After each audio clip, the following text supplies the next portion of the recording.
Muy buenos días para todos ustedes allá en estudio. Gracias, Juan Pablo. El balance que uno puede tener sobre la marcha del día de ayer, pues es sin duda bastante favorable,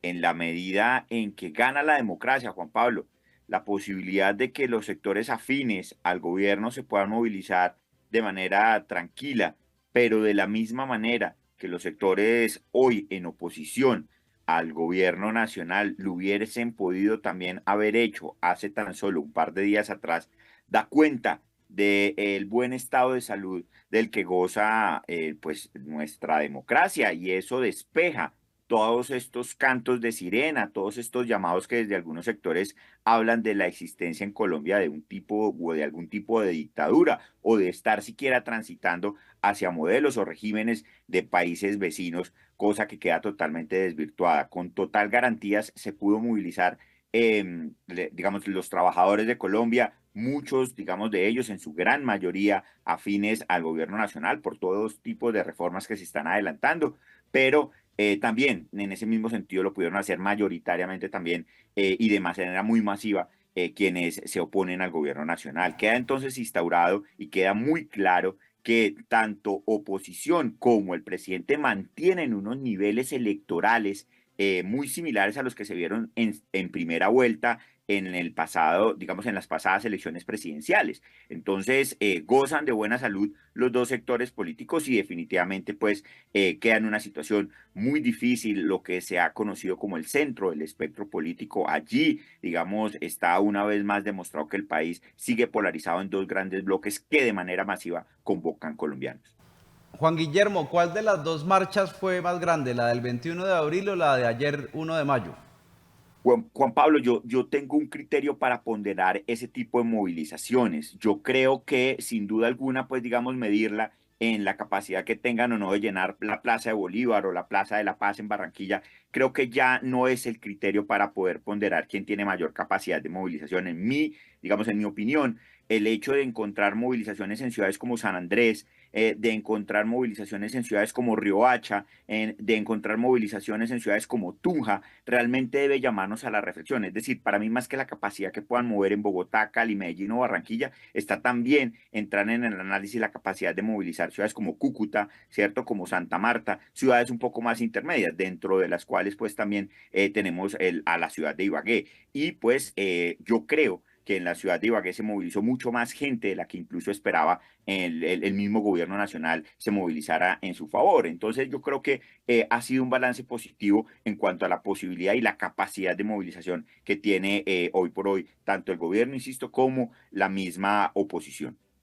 Las marchas de ayer, al igual que las de la oposición, muestran un país dividido, como usted lo está comentando. ¿Debe el presidente Petro buscar acuerdos o permanecer firme en sus convicciones y sacar adelante las reformas que él se imagina? Yo creo, Juan Pablo, que tanto así como el 21 se le envió un mensaje claro al gobierno de una porción grande del país que no está de acuerdo con sus reformas, también es importante, y no he visto hasta ahora en redes sociales ningún líder de la oposición que reconozca que existe también una porción importante y que el presidente mantiene también una porción importante que lo lleva a la presidencia en últimas, ¿cierto? De cara a llamarse, ¿cierto? Y atender esos puentes, pues, para una gran unidad, un gran acuerdo nacional. Entonces yo creo que han quedado los mensajes muy claros. El presidente tiene un mandato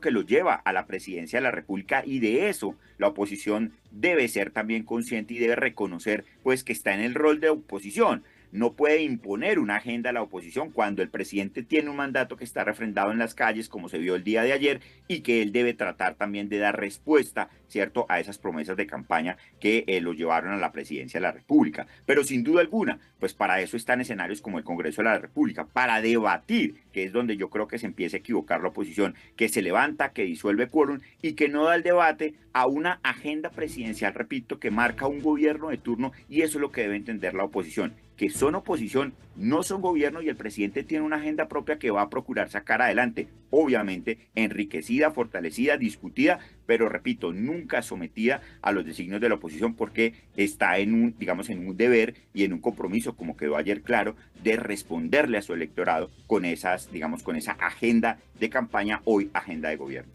En medio de la jornada del 1 de mayo, el presidente Petro argumentó un posible golpe de Estado en su contra. ¿Usted está de acuerdo?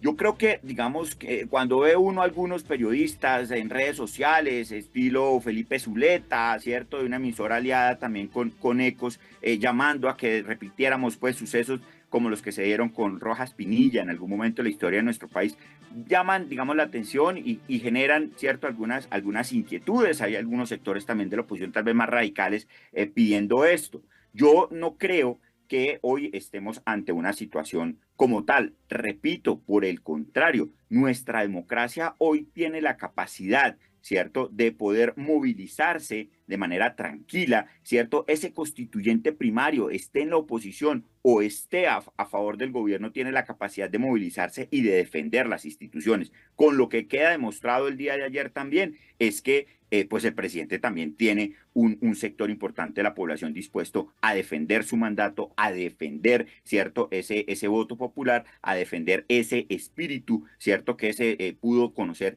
en las urnas en las pasadas elecciones presidenciales y que lo más, digamos, sano es empezar a despejar esas variables, tanto que Petro se va a eternizar en el poder como que la oposición lo quiere tumbar. Yo creo que esos discursos son polarizantes, han sido muy útiles a los dos líderes, digamos, que hoy tenemos en el país, digamos, por un lado de la oposición, a Álvaro Uribe Vélez y ahora por el lado pues, del gobierno, a Gustavo Petro, pues se han valido de esas dos posturas que creo que hay que empezar a despejar de uno y del otro lado, porque ni va a haber un golpe de Estado, ¿cierto?, en nuestra democracia, pero tampoco Petro, digamos, lo ha insistido en múltiples escenarios, pretende eternizarse y su propuesta de asamblea constituyente tal vez va en otra línea muy distinta a la que se ha pretendido, digamos, vender y que se ha demonizado por parte de la oposición.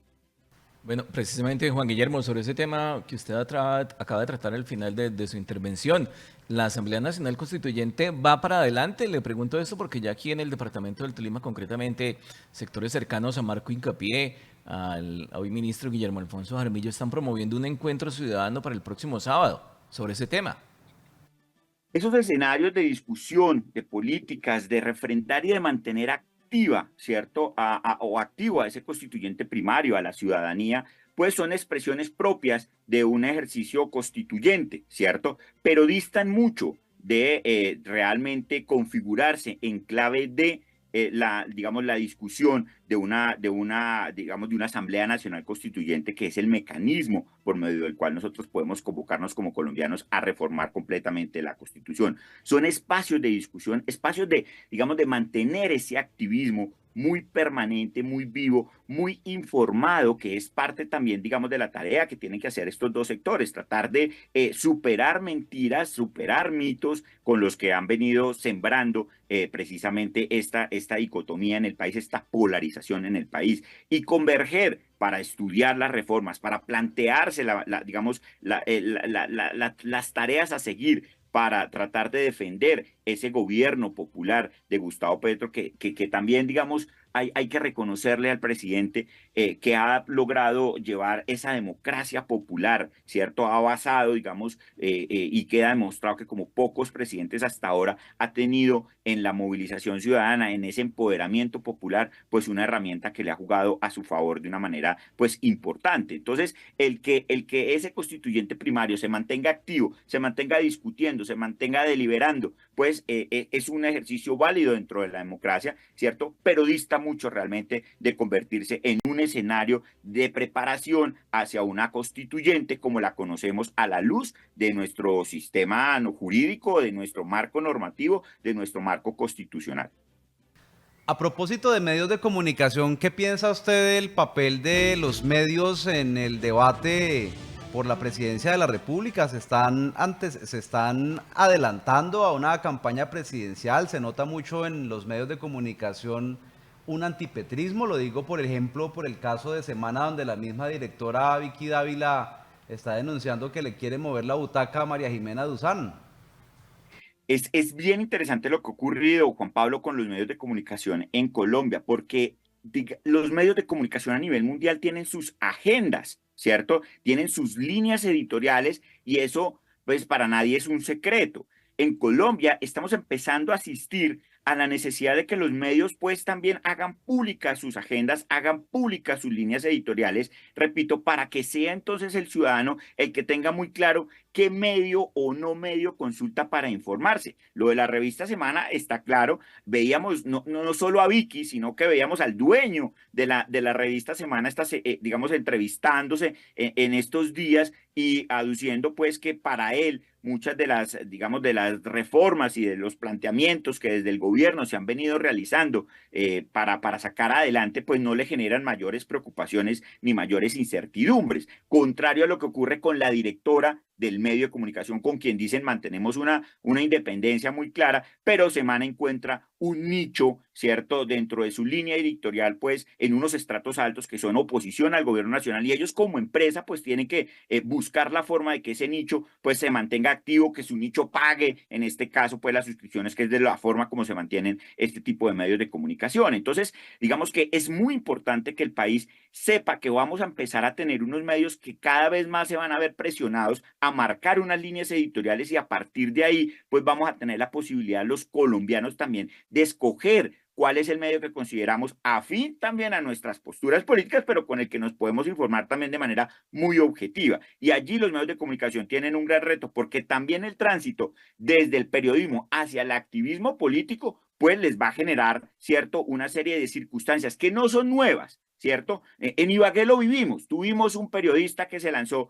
a la alcaldía de la ciudad de Ibagué, se volvió concejal y pues es permanente este tipo, digamos, de saltos desde los micrófonos o desde las pantallas hacia los escenarios de la política. Entonces, digamos que el problema no radica allí. El problema radica pues precisamente en que muchos medios no son claros con, digamos, sus audiencias en cuanto a sus líneas editoriales y creo que hacia allá es hacia donde se debe avanzar. Y pues en cuanto a que si se abre ya una campaña y una contienda electoral presidencial, yo creo que sí, estas dos marchas marcan que el país está polarizado, queda en una situación, repito, muy compleja, el centro del espectro político que se vio diluido, yo creo que el centro se equivocó al no salir también el día de ayer a refrendar algunas de las reformas que incluso han venido votando en el Congreso de la República. Pues hemos visto cómo sale avante la reforma pensional, pero el centro del espectro político pues no logra salir el día de ayer, pero contrario censo sí sale el 21 en contra del gobierno nacional. Luego el centro queda en una situación muy difícil, muy complicada, en donde tomó postura por uno de los dos sectores. Entonces uno diría, esto no es centro, esto podría ser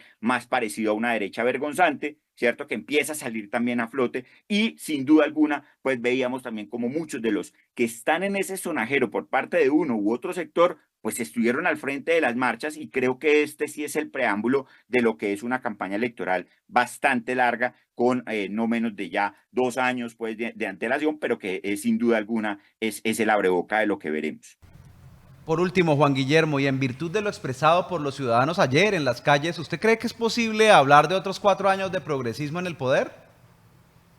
No hay que descartarlo, Juan Pablo, repito, yo creo que ayer queda demostrado que Petro mantiene una base electoral que es la que alcanza, al menos en su primera vuelta presidencial. El hecho de contar de manera muy clara, muy sólida con un electorado como el que representan los trabajadores a partir de los sindicatos, pero también con muchos jóvenes en el país, porque las marchas de ayer fueron muy coloridas, fueron marchas que estuvieron, digamos, rodeadas de mucha cultura, de mucho arte. También creo que es importante tenerlo en cuenta. Ya el reto será por parte de este sector político, por parte, digamos, del gobierno, en escoger a su mejor hombre, el hombre o mujer que logre converger, que logre aglutinar de la manera como lo logra hacer Gustavo Petro. Y eso es lo que yo creo que aún no está muy claro en la oposición. No hay un líder o una lideresa que aglutine en torno a su nombre, ¿cierto? Estos sentimientos que logra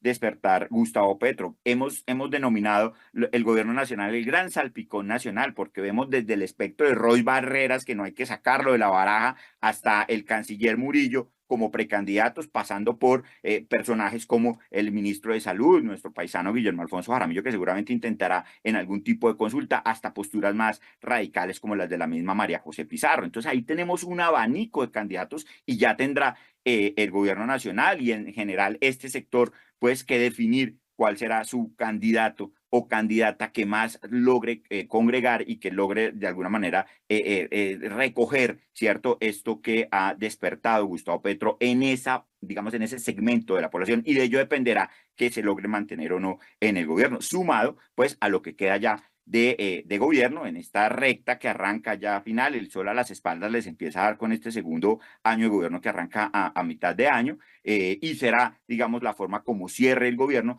también la cuota inicial para poder garantizar mantenerse en el poder.